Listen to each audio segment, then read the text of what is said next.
Avant de prier cette nuit, avant même que vous ne pensiez à formuler un mot à minuit, vous devez comprendre ce qui se passe réellement dans le monde spirituel lorsque l'horloge sonne ce 12e coup. La plupart des gens pensent que la prière de minuit est un simple rituel religieux, un moment de piété. Ils ont tort.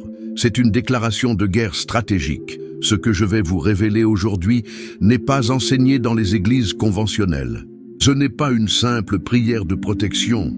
C'est un code, c'est un manuel d'opération pour annuler, démanteler et détruire les activations les plus sombres de la magie noire, au moment même où elles sont lancées. Aujourd'hui, je ne vais pas seulement vous apprendre une prière, je vais vous enseigner le système spirituel qu'elle brise. Je vais vous donner les mots-clés, la langue légale, qui désactivent instantanément les rituels les plus élevés. Vous allez apprendre pourquoi le monde spirituel ne répond pas à vos émotions, mais à votre autorité. Et à la fin de cet enseignement, vous ne prierez plus jamais de la même manière. Vous n'aurez plus jamais peur de la nuit. Si vous êtes prêt à recevoir cette révélation, si vous êtes fatigué d'être une victime des circonstances spirituelles et prêt à devenir un acteur de votre destinée, j'aimerais que vous fassiez une chose simple. Laissez un j'aime sur cette vidéo, non pas pour moi, mais comme un acte pour sceller votre décision d'apprendre. Et dans les commentaires, écrivez-moi de quelle ville, de quel pays vous nous rejoignez aujourd'hui. C'est toujours une joie de voir notre communauté de guerriers s'étendre aux 4 coins du monde. Nous sommes ensemble dans ce combat. Êtes-vous prêts à comprendre les codes? Commençons. Partie 1. La réalité occulte. Ce qui se passe pendant que vous dormez. La première chose que vous devez saisir est la raison pour laquelle la prière de minuit est si cruciale. C'est une question de timing et de légalité spirituelle. Voyez-vous, le monde que vous voyez, le monde physique, n'est que l'ombre d'une réalité plus profonde. Et dans cette réalité plus profonde, le temps n'est pas le même. Minuit, et plus précisément la fenêtre entre minuit et 4 heures du matin, est ce que j'appelle l'heure des activations. Ce n'est pas un mythe, c'est une stratégie occulte. Pendant que vous dormez, pendant que votre esprit conscient est au repos et que votre garde est baissée, des rituels sont effectués, des noms sont appelés, des autels, qui semblaient silencieux pendant la journée, sont réactivés dans le monde spirituel. Ceux qui pratiquent la sorcellerie, les magiciens noirs, les occultistes, ils comprennent la puissance de cette heure. C'est à ce moment qu'ils lancent ce qu'ils appellent des envoûtements ou des sortilèges.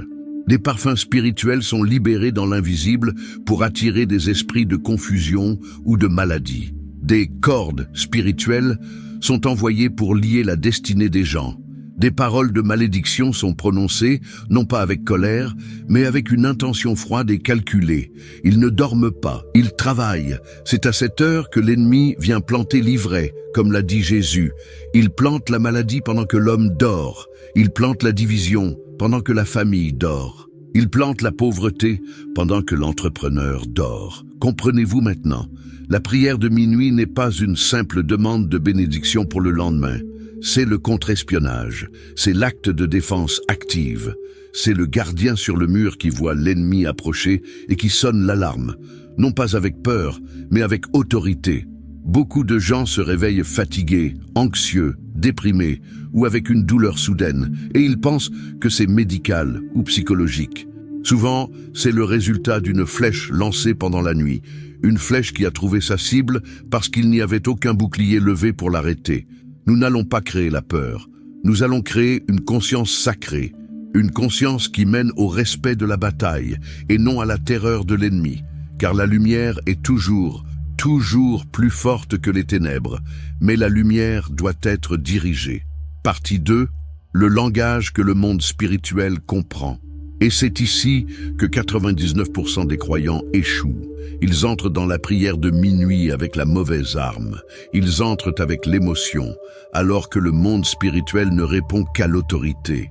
Vous pouvez pleurer, vous pouvez crier, vous pouvez supplier Dieu pendant des heures. Et les démons vous regarderont, peut-être même amusés, parce que vous parlez une langue qu'ils n'ont pas à respecter. Les démons ne craignent pas vos cris, ils craignent les codes. Le monde spirituel, que ce soit le royaume de Dieu ou le royaume des ténèbres, fonctionne sur un système de légalité. Il y a des lois, des protocoles, des juridictions. Les sorciers le savent. Lorsqu'ils effectuent un rituel, ils utilisent des paroles d'enchantement. Ce sont des mots précis, des incantations, qui créent une légalité pour qu'un esprit démoniaque puisse opérer dans la vie de quelqu'un. Ils créent un dossier légal contre vous dans l'invisible. Maintenant, écoutez-moi bien. Si les ténèbres utilisent un langage légal pour lier, Dieu nous a donné un langage légal supérieur pour délier. C'est ce que j'appelle la prière codifiée. C'est une prière faite avec une compréhension spirituelle. Ce n'est pas le volume de votre voix, c'est l'autorité de votre parole. Laissez-moi vous donner un exemple concret. Une personne sous attaque peut crier « Oh Dieu, aide-moi, fais-le partir, brûle, feu de Dieu ». C'est de l'émotion. C'est une réaction de panique. Une personne qui comprend le code dira calmement « Au nom de Jésus, j'annule toute parole d'enchantement prononcée contre ma vie. J'invoque la loi de l'esprit de vie. Et je déclare que toute réclamation légale des ténèbres est maintenant brisée par le sang de l'agneau. Voyez-vous la différence ? La première est une supplication, la seconde est un verdict, la première est un cri dans le vent, la seconde est un coup de marteau dans un tribunal. Quand vous dites « Seigneur, que les chaînes invisibles soient brisées », vous n'êtes pas juste poétique. Vous activez une légalité spirituelle spécifique qui envoie des anges guerriers pour sectionner des liens très réels. Le monde spirituel n'est pas sentimental, il est légal. Et avant de vous donner la prière, vous devez comprendre les termes de cette prière. Vous devez comprendre pourquoi vous dites ce que vous dites. Sinon, vous ne faites que répéter des mots vides. Et les mots vides n'ont aucun pouvoir. C'est pour cela que votre prière va changer ce soir. Vous n'allez plus supplier, vous allez légiférer. Partie 3, le code de guerre. Anatomie de la prière d'annulation. Maintenant, nous entrons dans le cœur de l'enseignement. Nous allons disséquer la prière de minuit, mot par mot, code par code. Je vais vous donner les clés et je vais vous expliquer ce que chaque clé ouvre et ce qu'elle ferme. Cette prière est divisée en 5 étapes stratégiques. Ne sautez jamais une étape. Chacune construit la suivante. Étape 1, la consécration, nettoyer la zone. La première chose que vous faites n'est pas d'attaquer, c'est de vous séparer. Les mots-clés sont « Seigneur, je me consacre à toi maintenant. Je purifie cet environnement par le feu de ton esprit. Sépare-moi pour cette bataille. » Pourquoi ce code ? Vous ne pouvez pas combattre un esprit impur si vous êtes vous-même dans un environnement spirituellement sale. La consécration est un acte légal qui dit « J'appartiens à Dieu ». Vous tracez une ligne de démarcation. Vous créez un terrain sacré, une salle d'opération spirituelle. Vous dites aux esprits environnants que cet endroit est maintenant sous juridiction divine. C'est la première étape de l'autorité. Étape 2, l'annulation. Faire taire les voix. C'est le contre-espionnage. C'est ici que vous adressez directement les rituels. Les mots-clés sont « Au nom de Jésus, tout autel qui parle mon nom cette nuit, je le réduis au silence par la voix du sang de l'agneau. Toute parole d'enchantement, tout sortilège, toute invocation faite contre moi ou ma famille est déclarée nulle et non avenue. » Pourquoi ce code? Remarquez que nous n'avons pas dit « je détruis l'autel », nous avons dit « je le réduis au silence ». Dans le monde spirituel, les autels parlent, ils accusent, ils réclament. Votre première action est de leur couper la parole. Vous utilisez une autorité supérieure, la voix du sang, pour annuler leur juridiction. Vous déclarez le rituel nul et non avenu, un terme légal qui signifie comme s'il n'avait jamais existé. Vous ne combattez pas, vous annulez le contrat. Étape 3. La déconnexion. Coupez les liens. Les rituels créent des liens, des cordes spirituelles. Maintenant, nous allons les couper. Les mots-clés sont « Je prends l'épée de l'esprit et je coupe tout lien, toute corde, toute connexion spirituelle entre moi et toute invocation faite à 3 ou 4 heures du matin. Je me déconnecte de tout réseau de sorcellerie. » Pourquoi ce code? L'annulation a arrêté le rituel. La déconnexion vous libère de ses effets résiduels. La sorcellerie fonctionne souvent par connexion. Ils ont besoin d'un lien, une photo, un objet ou juste votre nom. Ici, vous déclarez votre séparation totale. Vous utilisez l'épée de l'esprit, qui est la parole de Dieu, pour trancher chirurgicalement ces liens invisibles. Vous n'êtes plus une cible à laquelle ils peuvent s'accrocher. Étape 4. Le renversement, le retour à l'envoyeur. Ce n'est pas de la vengeance, c'est de la justice divine. Les mots-clés sont: selon la loi du renversement spirituel, je décrète que toute flèche lancée contre moi retourne maintenant à son point d'origine, vide. Toute malédiction prononcée est transformée en bénédiction pour ma vie. Pourquoi ce code? C'est une loi spirituelle avancée. La Bible dit que la malédiction sans cause n'a pas d'effet. Une fois que vous avez annulé la cause légale, étape 2, la flèche n'a plus de cible légitime. Elle doit retourner. Vous ne lui renvoyez pas la malédiction, ce serait de la sorcellerie, vous lui renvoyez la flèche, mais vide. Vous neutralisez l'arme. Et mieux encore, vous activez la loi de la transformation. Ce qui était destiné au mal, vous le réclamez légalement pour votre bien. C'est le niveau de Joseph qui a dit: vous aviez médité de me faire du mal, Dieu l'a changé en bien. Étape 5, le scellement, fermez les portes. Vous avez gagné la bataille. Maintenant, vous scellez la victoire. Les mots-clés sont: je me couvre maintenant, ainsi que ma maison et ma famille, sous le sang de Jésus. Je ferme toute porte qui a été ouverte à l'ennemi. Je scelle cette prière et je déclare que la garde de l'Éternel est établie. Pourquoi ce code? Le sang de Jésus est le sceau ultime. C'est le ne pas déranger spirituel le plus puissant de l'univers. Dans l'Ancien Testament, le sang sur les linteaux protégeait de l'ange de la mort. C'est le même principe. Vous ne demandez pas la protection, vous l'appliquez. Vous fermez les portes, signifiant que vous reprenez le contrôle de tous les points d'accès spirituels de votre vie. La bataille de la nuit est terminée. Partie 4. La prière d'autorité, l'exécution. Vous avez compris la théorie, vous avez compris les codes. Maintenant, il est temps de passer à l'acte. Je vais faire la prière une fois, avec l'autorité qu'elle requiert. Ne la répétez pas simplement, déclarez-la. Sentez le poids de chaque mot légal que vous prononcez. Père Céleste, je viens devant toi, non pas par ma force, mais par l'autorité du nom de Jésus-Christ. En cet instant, je me consacre à toi. Je purifie mes pensées, mon cœur et cet environnement par le feu de ton Esprit Saint. Je me sépare maintenant pour cette bataille. Cet endroit est un sol sacré. Au nom de Jésus, j'active la cour céleste. Je m'adresse à tout autel, visible ou invisible, qui parle mon nom ou le nom de ma famille cette nuit. Par la voix supérieure du sang de l'agneau, je vous ordonne, silence. Votre mandat est révoqué. Toute parole d'enchantement, tout sortilège lancé dans l'obscurité, toute invocation faite aux heures de la nuit, je la déclare maintenant, par autorité divine, nulle et non avenue. Elle est effacée, elle n'existe pas. Je prends maintenant l'épée de l'esprit. Je me lève en tant qu'autorité en Christ, et je tranche.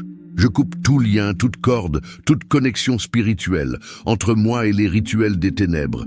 Je me déconnecte de tout réseau de sorcellerie. Je suis libre. Et maintenant, j'invoque la loi du renversement. Toute flèche qui a été lancée, qu'elle soit de maladie, de confusion, de pauvreté ou de peur, je lui ordonne de retourner à son point d'origine maintenant, vide. Et toute parole de malédiction, je la saisis et je la transforme en bénédiction pour ma vie, pour ma santé, pour mes finances et pour ma destinée. Finalement, je ferme la porte. Je plonge ma vie, ma maison, mon sommeil, ma famille, sous la couverture impénétrable du sang de Jésus. Le sang est mon sceau, le sang est ma défense. Toute porte spirituelle que l'ennemi a utilisée est maintenant fermée, scellée et gardée par les anges de Dieu. La bataille est terminée, la victoire est acquise. Je te remercie, Père, pour ton autorité. Amen. Partie 5, la science spirituelle du temps. Certains demanderont, mais pourquoi la nuit? Dieu n'écoute-t-il pas à midi? Bien sûr qu'il écoute, mais il ne s'agit pas d'être entendu par Dieu. Il s'agit d'intercepter l'ennemi. Vous devez penser comme un stratège. Pourquoi l'heure de 3 heures du matin est-elle si souvent mentionnée dans l'occultisme? Parce que c'est stratégique. C'est l'heure où les cieux sont en silence. C'est l'heure où le monde physique est à son point le plus bas en termes d'activité. C'est quand les gardiens naturels, votre esprit rationnel, l'agitation du monde, dorment. À ce moment-là, le voile entre le monde physique et le monde spirituel est le plus fin. La terre, spirituellement parlant, écoute mieux. Les occultistes l'utilisent pour planter leurs graines de ténèbres. Mais Dieu nous appelle, nous les croyants, à utiliser cette même heure pour planter des graines de lumière. L'heure de 3 heures du matin est souvent considérée comme l'inversion de l'heure de la mort du Christ. 15 heures, 3 p.m. C'est une heure de moquerie pour les ténèbres. Mais lorsque vous vous levez pour prier à 3 heures du matin, vous ne participez pas à leur superstition. Vous récupérez ce temps. Vous interrompez leur cycle, vous prenez l'heure la plus sombre de la nuit et vous y injectez l'autorité la plus puissante de l'univers. Vous ne priez pas à minuit par superstition. Vous priez à minuit par stratégie. Vous montez la garde au moment le plus critique du combat. Partie 6. La révélation. Le mot. Qu'aucun sortilège ne peut supporter. J'ai gardé le code le plus puissant pour la fin. Vous avez appris la structure. Vous avez appris la stratégie, mais il y a une phrase, une sentence, un verbe spirituel qui est l'arme nucléaire de l'arsenal du croyant.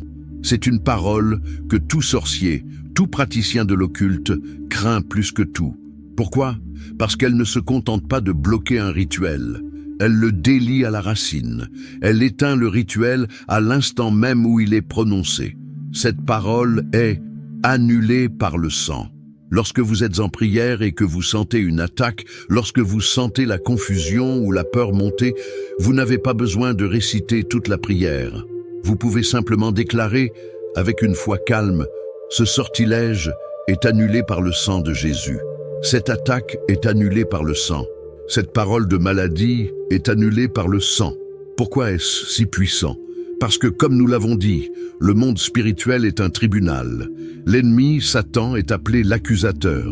Il vient avec un dossier légal, des rituels, des malédictions générationnelles, pour réclamer un droit sur votre vie. Mais le sang de Jésus est la défense juridique ultime. C'est la quittance qui prouve que la dette a été payée. C'est le précédent juridique le plus élevé de l'univers. Quand vous dites « annulé par le sang », vous ne faites pas une demande, vous présentez une preuve, vous actionnez le tribunal spirituel, vous dites à l'accusateur « votre dossier est invalide, votre réclamation est rejetée, l'affaire est classée ». Aucun démon ne peut argumenter contre le sang, aucun rituel ne peut l'emporter sur lui. C'est la fin de la discussion. N'utilisez pas cette phrase comme un slogan vide, utilisez-la comme ce qu'elle est, une sentence spirituelle. C'est le mot de la victoire finale. Maintenant, nous arrivons à la conclusion. Et c'est peut-être la partie la plus importante. Le but de cette prière n'est pas de vous rendre craintif, obsédé par les démons et les sorcières. Le but n'est pas de vous faire perdre le sommeil. Le but est l'exact opposé. Le but est de vous donner un vrai repos. Après avoir prié cette prière d'autorité, ne retournez pas vous coucher comme quelqu'un de fatigué et inquiet en espérant que ça a marché. Non. Retournez dormir comme un vainqueur. Dormez comme quelqu'un qui a fait son travail, qui a vérifié le périmètre, qui a activé le système de sécurité le plus avancé du monde et qui peut maintenant se reposer en paix, sachant qu'il est gardé. La véritable paix ne vient pas de l'absence de bataille. La véritable paix vient de la connaissance que vous avez gagné la bataille. Cette prière ne crée pas la peur, elle apporte le repos réel. Votre âme peut enfin se détendre, car elle comprend au niveau le plus profond qu'elle est gardée. Et une fois que vous maîtrisez cela pour vous-même, votre mission change. Vous devenez un gardien. Vous commencez à prier cette prière pour vos enfants, pour votre conjoint, pour votre église, pour votre ville. Vous devenez celui qui se tient sur la brèche, qui protège les autres pendant qu'ils dorment. J'ai partagé avec vous des secrets profonds du royaume spirituel. Je vous ai donné les codes. Maintenant, l'autorité est entre vos mains. Priez cette prière cette nuit, pas demain, ce soir, et vous verrez ce qui se passe. Vous sentirez la différence dans l'atmosphère de votre maison. Vous vous réveillerez différemment. Aucune sorcière, aucun rituel ne peut survivre face à un croyant qui comprend les mots qui viennent du sang. Votre première action, Ce soir, prenez un moment avant minuit. Écrivez le nom de quelqu'un que vous aimez et qui est peut-être sous attaque. Et faites cette prière pour lui. Devenez leur gardien. Et maintenant, je veux que vous fassiez une déclaration publique dans le monde spirituel. Je veux que vous vous imposiez. Laissez un commentaire ci-dessous avec cette phrase de victoire. C'est notre déclaration de communauté. Ainsi, je saurai que vous avez reçu ce message. Je saurai que votre garde est levée et que vous êtes attentif. Laissez dans les commentaires « annulé par le sang ». Que cet espace de commentaires devienne un mémorial de notre victoire. Utilisez-le pour parler à notre communauté, pour partager vos expériences ou pour semer une parole de témoignage. Si Dieu vous a déjà donné la victoire dans un combat, écrivez-le. Votre témoignage peut être la lumière qui relève un frère ou une sœur qui en a besoin aujourd'hui. Soyez cette lumière. Si cet enseignement a ouvert vos yeux, abonnez-vous pour recevoir ce contenu puissant chaque jour et partagez cette vidéo. Envoyez-la à au moins une personne dont vous savez qu'elle a besoin de cette révélation. Aidez-nous à porter ce message plus loin. Rappelez-vous, vous n'avez pas été créé pour être la victime. Vous avez été créé pour être le vainqueur. Vous n'avez pas été conçu pour la peur. Vous avez été conçu pour l'autorité. Maintenant, marchez dans cette autorité. Reposez-vous dans cette paix et que la puissance du sang de Jésus soit votre bouclier aujourd'hui et toujours. Soyez bénis.